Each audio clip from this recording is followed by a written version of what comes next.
Hello everyone. Today we are going to demo the Aujas Codesign platform, which is a DevOps ready software offering for code signing or cryptographic code signing to ensure the integrity of a software and establish a trust-based relationship between consumer and the publisher in a secure, effective, and automated way. So our code signing solution is available as Code Sign Enterprise Edition, which is an on-premise deployed software, and Code Sign SaaS, which is a cloud-native SaaS offering. So let's move on to the demo part. So before we start the demo, let's look at the various user profiles. So we have three types of users on our solution platform. First one is solution administrator, which is the global admin of the solution, who's responsible for administrating the solution, onboarding the new business units, user, view and edit their roles, creating, revoking, and renewing this code signing certificate. Then we have product owner, which is the approver profile. So any code signing action or activity needs an approval from product owner. Product owner can add the build user, view the project level information, view the dashboard, reports related to project and signing, and they can also accept or reject the request from coming from the build user.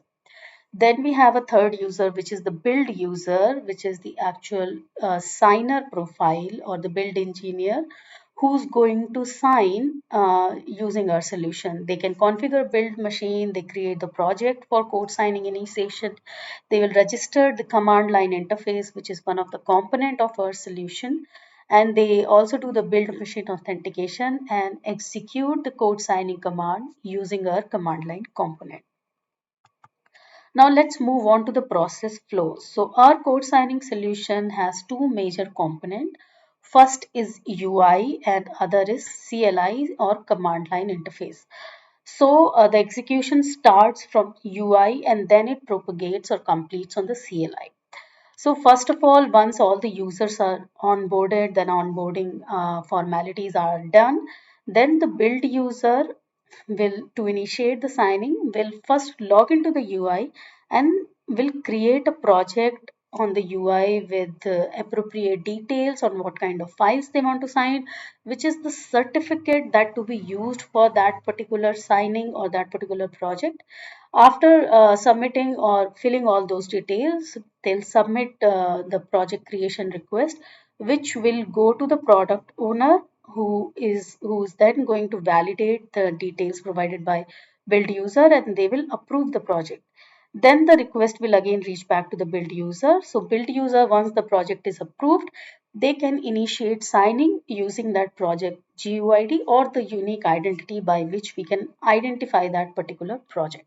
So till here, it's a one-time job for build user. Once the project is created and approved, they can sign any number of files for that particular project. Now, the build user will download the command line installer, which is available from the UI. Once they download and after the approval of the project, they will initiate the signing from the CLI utility. It's very simple. It's a very simple command where they will provide the input file, signing type, unique identity of that project, and they will submit. Then the CLI utility will validate and invoke. It will validate the input parameter and it will calculate and generate the hash of the file. So we are not transferring the entire file binary or executable to the server for signing. We are just transferring the hash and signing that particular hash and ingesting it back to the original file. Then then the CLI will sign the request will build machine IP or ID. We extract some of the build machine parameter or our solution extracts some of the build machine parameter. We call it build machine fingerprinting to ensure that only a valid machine can submit the request for that particular project and invoke the server API and submit the file hash for signing. Then at the code signing server level, it will check and sign. It will again validate the incoming request, start the cryptographic signing, update the audit event, and send the signed file back to the CLI. CLI will then download the signed file, ingest the hash to the original file and it will exit. Now let's see the same process in action.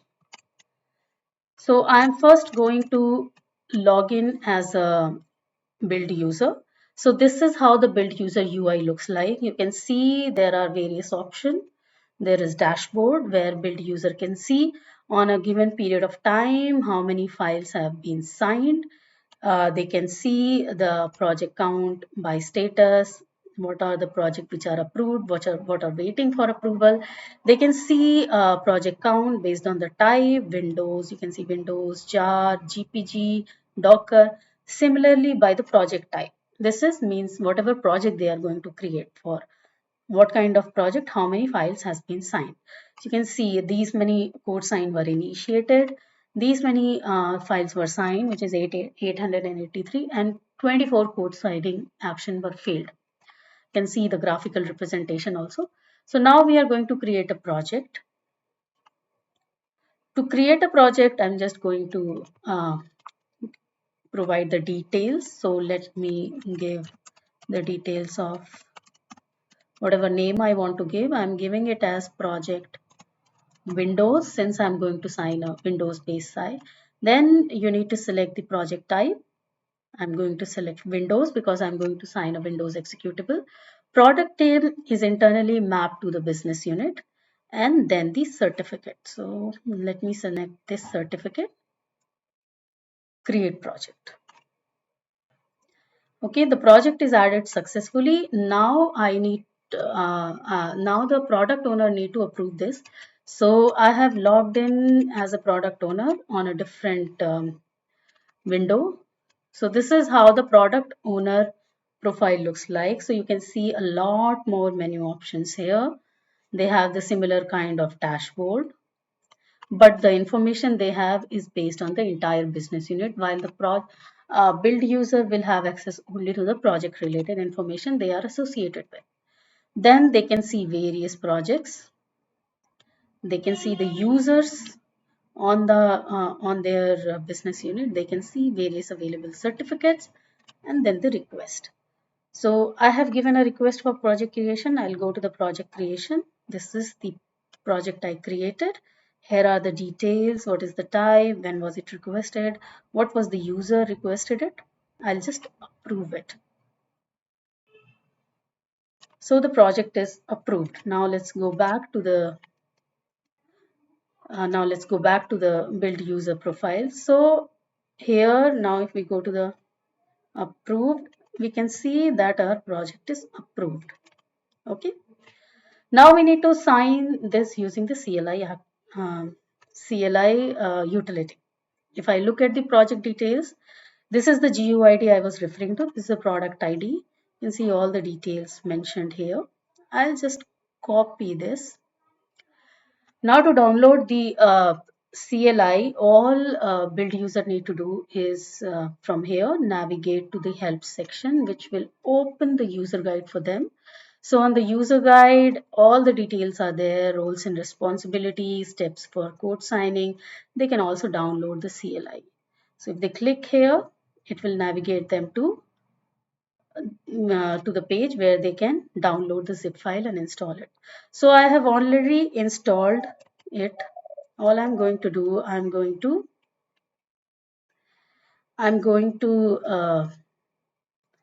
run the command line interface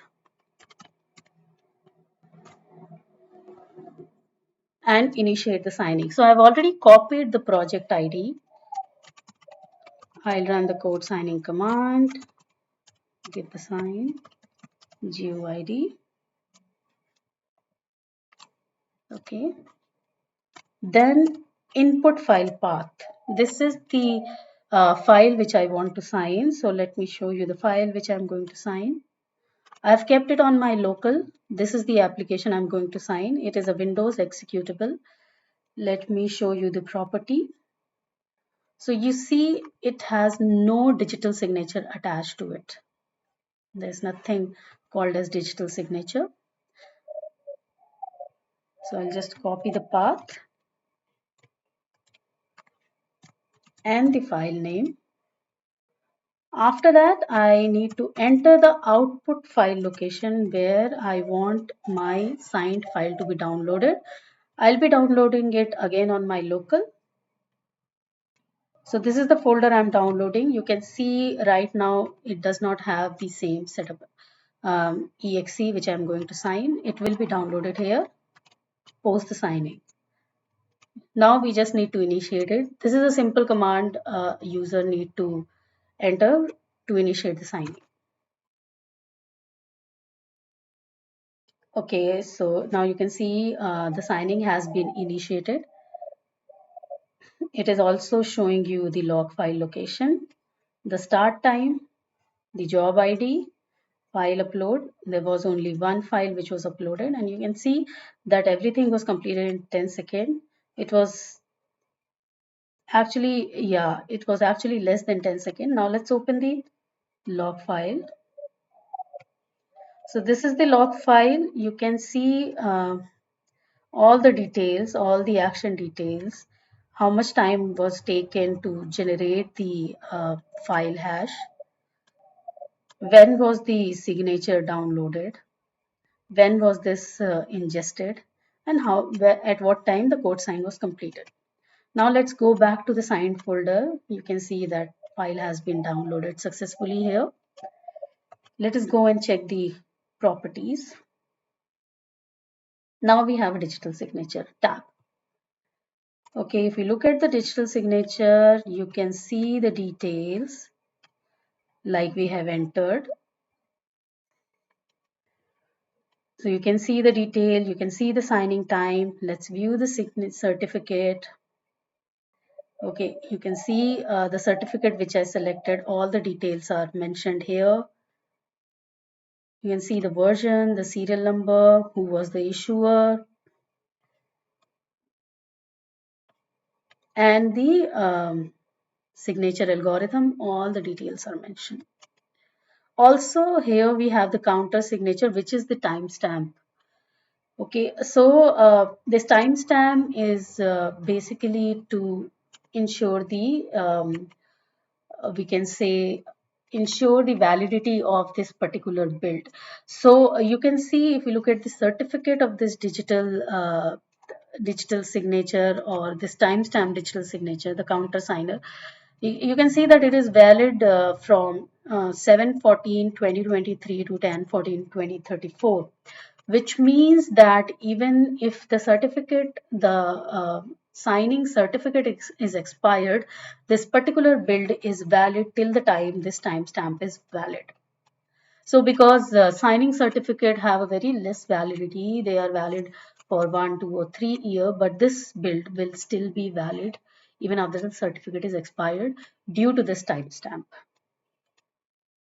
Okay, so yeah, now you can see you have the mode to verify the author of this particular application. So this is the end-to-end file signing mechanism using our code signing platform. It's very easy. The CLI can integrate with any of the IDE or build platform, and it is completely automated. Once it is integrated, user need not to worry about entering those details and command again and again. It will be automatically taking care of all the code signing needs.